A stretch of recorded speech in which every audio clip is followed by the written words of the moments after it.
Hello बच्चों, let's read this question. So this question says, what is the impact of balance force on an initially stationary object? किसी initially कोई body अगर stationery है तो उस पर बैलेंस फोर्सेस का क्या इम्पैक्ट होगा ये आपको बताना है, ठीक है। इसके करस्पॉन्डिंग देखिए आपको यहाँ पर फोर ऑप्शंस गिवन किए हुए हैं। तो देखिए बच्चों, इस क्वेश्चन का की कॉन्सेप्ट आप क्या लिख सकते हैं। The key concept of this question, आपको बैलेंस फोर्सेस का इम्पैक्ट बताना है, ठीक है। What is the impact of balance force का बच्चों पहले मतलब क्या होता है हम ये सीख लेते हैं, ठीक है। बैलेंस फोर्सेस का मतलब होता है देखिए आपका नेट फोर्स आपका जीरो के इक्वल होगा। Resultant of all the forces क्या हो जाएगा, अगर मैं समीशन कर देता हूँ ऑल फोर्सेस, ठीक है। Summation of all the forces, F net का समीशन अगर कर दूं तो ये आपका जीरो के इक्वल हो जाएगा, ठीक है। एफ नेट का समीशन, या इसका वैसे लिख लीजिए ऑल द फोर्सेस का समीशन, ठीक है। मान लीजिए इस पर आई टोटल फोर्स लग रहे हैं, उसका समीशन कर दो तो वो जीरो के इक्वल हो जाएगा, ठीक है।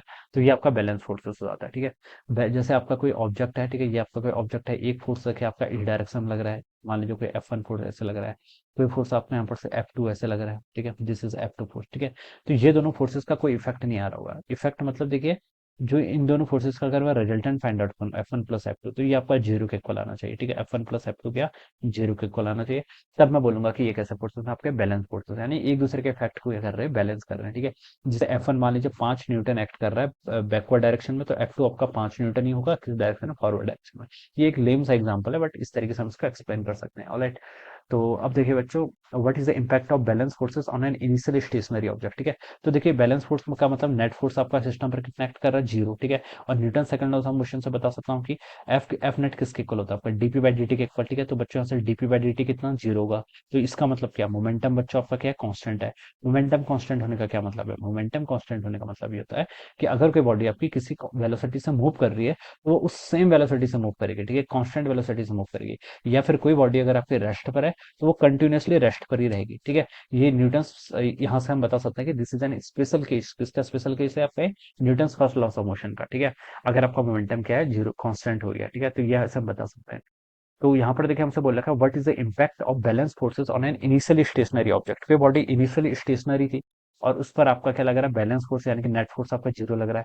तो बच्चों वो ऑब्जेक्ट आपका ऑलवेज स्टेशनरी रहेगा, ठीक है। ए ऑप्शन पे लिखा था ऑब्जेक्ट रिमेन्स एट रेस्ट, तो ये स्टेटमेंट बिल्कुल करेक्ट हो जाएगा। बी पे लिखा था object moves with uniform speed, this is incorrect, ठीक है। स्पीड पर लाने के लिए कोई फोर्स तो लगाना पड़ेगा एक्सटर्नल, ठीक है। अगर ये बॉडी देखिए ऐसा बोला होता है कि बैलेंस फोर्स एक्ट हो रहा है लेकिन बॉडी इनिशियली आपकी यूनिफॉर्म स्पीड से मूव कर रही है, तो वो बाद में भी आपकी यूनिफॉर्म स्पीड से ही मूव करते रहती है, ठीक है। लेकिन यहाँ पर इसमें क्वेश्चन में स्पेसिफिकली बोला गया कि इनिशियली स्टेशनरी है, तो फाइनली भी स्टेशनरी ही रहेगी, तो बी ऑप्शन भी नहीं हो सकता। सी पे लिखा था object move in the direction of the frictional force acting on it, this is also incorrect. D पे लिखा था object move in the direction perpendicular to the surface of contact, this is also incorrect. तो correct option आपका A वाला हो जाएगा, ठीक है। This would be the right answer, okay. So I hope you all understood this concept. All the best and thank you so much.